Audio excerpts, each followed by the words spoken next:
having a cookout for my family and friends this weekend, and I want to make sure the food that I prepare for them is safe for them to eat.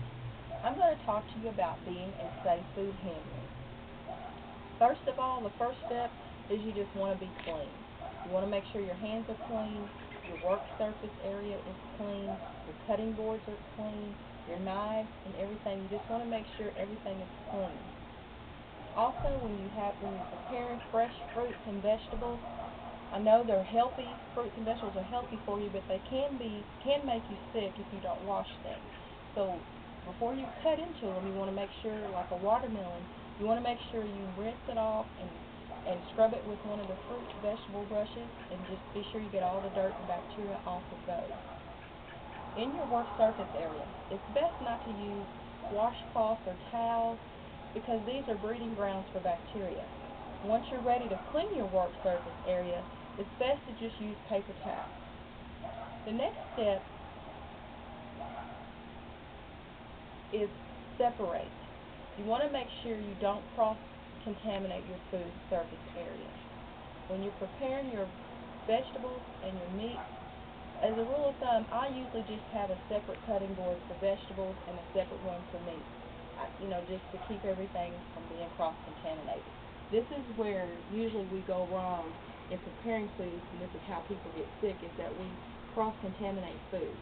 I usually go ahead and cut up my lettuce and tomatoes for salads first, and then I'll go in and cut up my meat. Third, you want to make sure you cook your food to the proper temperature. The danger zone for bacteria to grow is 40 degrees Fahrenheit to 140 degrees Fahrenheit.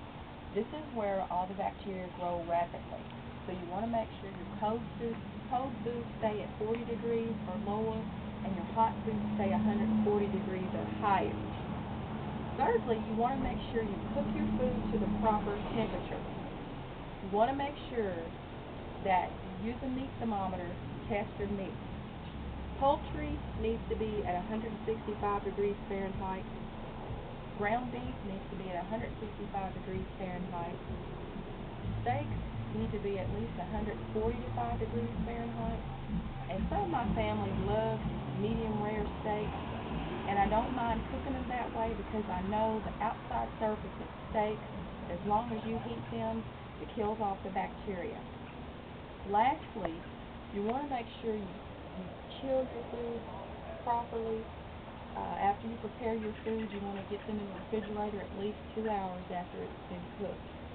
If it's 90 degrees or higher at your cookout, you want to go ahead and put it back in the refrigerator right away. There are some tips I'd like to give you as far as defrosting food. There are 3 ways you can defrost food.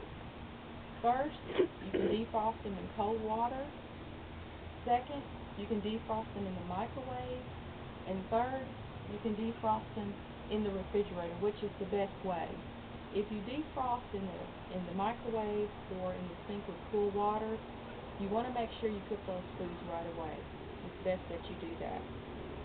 Also, you never let raw meat and poultry and eggs, fruits and vegetables sit out at room temperature. When you're marinating your meats, you want to make sure you marinate those in the refrigerator.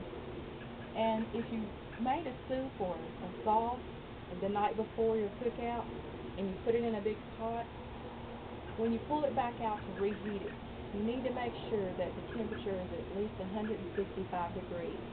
And the reason is even though you cook your soup or stew on the stove and quickly put it in the refrigerator, bacteria will still grow because it just will grow. And you want to make sure when you get it back out to reheat it that it's 165 degrees, and that will kill off any bacteria that's grown in that pot overnight. Again, let's go over the steps for cooking your food, preparing your food for your cookout. Like I said, the first step is you want to be clean. You want to make sure you wash your hands with warm soapy water for 20 seconds. You want to make sure your work surface areas are clean. Second, you want to make sure you don't cross-contaminate your food. You don't want to take your raw hamburger patties out on a platter to the grill and then put your cooked patties back on that same platter. That's cross-contamination, and you want to make sure you get a clean platter out for that. The third step is you want to make sure you heat it to the proper temperature by using a meat thermometer to gauge that. You want to insert the meat thermometer in and make sure your hamburger patties are 155 degrees, your poultry is at least 165 degrees, and you want to make sure your steak is 145 degrees. Lastly, you want to chill your food properly so that you can have a safe and fun cookout.